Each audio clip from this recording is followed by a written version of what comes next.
আবারও ট্রেন দুর্ঘটনা। এবার অন্ধ্রপ্রদেশের বিশাখাপত্তনম স্টেশনে দাঁড়িয়ে থাকা কোরবা এক্সপ্রেসে আগুন লাগলো। দাও দাও করে জ্বলছে 3টি কামরা। কিভাবে আগুন লেগেছে তা এখনো স্পষ্ট নয়। আগুন লাগার সঙ্গে সঙ্গেই এক্সপ্রেসের কামরা খালি করে দেওয়ার কাজ শুরু করেন রেল কর্মীরা। এখনো পর্যন্ত হতাহতের কোনো খবর মেলেনি। রবিবার সকালে কোরবা এক্সপ্রেস বিশাখাপত্তনম স্টেশনে এসে পৌঁছানোর পরই দুর্ঘটনা ঘটে। প্রত্যক্ষদর্শীদের কথায় ট্রেন স্টেশনে থামার পর যাত্রীরা একে একে নামছিলেন। সেই সময়ে আচমকা একটি বাতানুকূল কামরায় আগুন ধরে যায়। সেই আগুন দ্রুত ছড়িয়ে পড়ে পাশের কামরাগুলিতেও। কালো ধোঁয়ায় ঢেকে যায় স্টেশন চত্বর। জানা গিয়েছে, কোরবা বিশাখাপত্তনম এক্সপ্রেসের A1 কামরায় প্রথমে আগুন দেখতে পান যাত্রীরা। তারাই খবর দেন রেল কর্তৃপক্ষকে। সেই আগুন B6 এবং B7 কামরায় ছড়িয়ে পড়ে। ঘটনাস্থলে আসেন রেল কর্মীরা। দ্রুত ট্রেনের সব কামরা খালি করে দেওয়া হয়। তারপর ট্রেনটিকে স্টেশন থেকে সরিয়ে নিয়ে যাওয়া হয়। আগুন নেভানোর কাজ চলছে। ট্রেনটি কোরবা থেকে বিশাখাপত্তনমে আসে। তারপর সেখান থেকেই ট্রেনটি তিরুপতি যাওয়ার কথা ছিল। বিশাখাপত্তনমে এক্সপ্রেসটি পৌঁছানোর পরই দুর্ঘটনা ঘটে।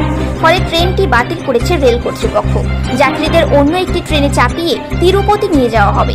এই অগ্নিকাণ্ডের জেরে কোনো হতাহতের ঘটনা ঘটেনি বলে রেল জানিয়েছে। কিভাবে আগুন লাগলো তা খতিয়ে দেখা হবে বলেও জানানো হয়েছে। উল্লেখ্য, গত কয়েকদিনে একের পর এক ট্রেন দুর্ঘটনার ঘটনা প্রকাশ্যে এসেছে।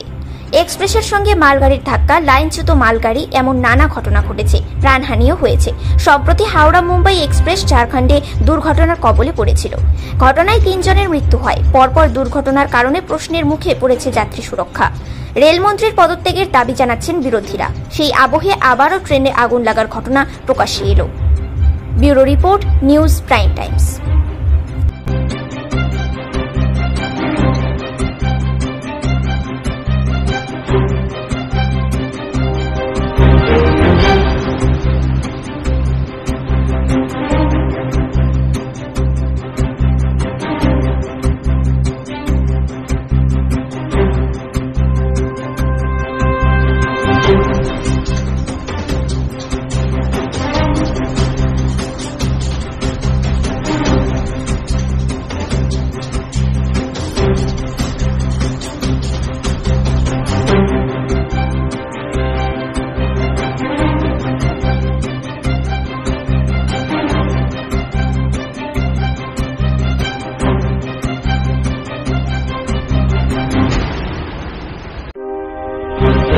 Thank you.